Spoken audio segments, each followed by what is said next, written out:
मिरजेतील छत्रपती शिवाजी महाराज स्टेडियममध्ये diamond sports असोसिएशनच्या वतीनं मागील आठवड्यात भव्य ओपन फुटबॉल स्पर्धांना मोठ्या उत्साहात सुरुवात झाली आहे। रविवारी या स्पर्धेचा अंतिम सामना मिरजेतील दोन संघात अत्यंत चुरशीनं झाला। मंगळवारपेठ क्लब आणि एसएस फुटबॉल या दोन संघात झाला। या सामन्यात एसएस फुटबॉल संघानं मिरज मंगळवारपेठ संघाचा ट्रायबेकरमध्ये पराभव करत या स्पर्धेचे विजेतेपद मिळवले।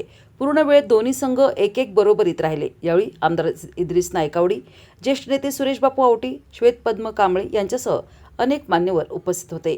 मिरजेत बऱ्याच कालावधीनंतर डायमंड स्पोर्ट्स क्लब मिरज यांच्या वतीनं भव्य अशा ओपन फुटबॉल स्पर्धा घेण्यात आल्या। दिनांक 18 मे ते 24 मे दरम्यान या स्पर्धा होणार आहेत। या स्पर्धा पाहण्यासाठी मिरजेच्या ऐतिहासिक छत्रपती शिवाजी महाराज स्टेडियममध्ये प्रेक्षकांनी चांगली गर्दी केली होती। या स्पर्धेचे संयोजन डायमंड स्पोर्ट्स असोसिएशनचे अध्यक्ष शब्बीर शेख, सांगली जिल्हा फुटबॉल असोसिएशनचे सचिव अतिश अग्रवाल, रमेश माने, मुन्ना नायकावडी, पीटर शेख, अली शेख, अबिद शेख, फहीम शेख, राजू कांबळे, सतीश शिकलगार, मेहबूब शेख, शाहबुद्दीन शेख, मलिक नायकावडी, दिलावर नरवाडे, खलील शेख यांनी केला आहे। डायमंड स्पोर्ट्स क्लब मिरजच्या वतीनं गेले 5 दिवस फुटबॉलचे ओपन सामने या ठिकाणी चालू आहेत। आज सामन्यांचा अंतिम दिवस आहे, फायनल सामना आहे।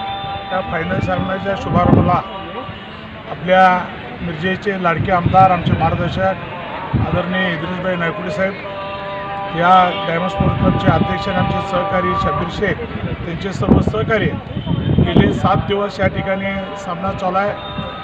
प्रेक्षकांना बघण्यासारखा हा सामना आता फायनल मला वाटतं मिरज आणि मिरजच आहे। त्यामुळे दोन्ही सामने केव्हाही दोन्ही मिरजेतलेच आहेत, चांगल्या पद्धतीचे खेळ करतील आणि या सामन्याला माझ्या शुभेच्छा।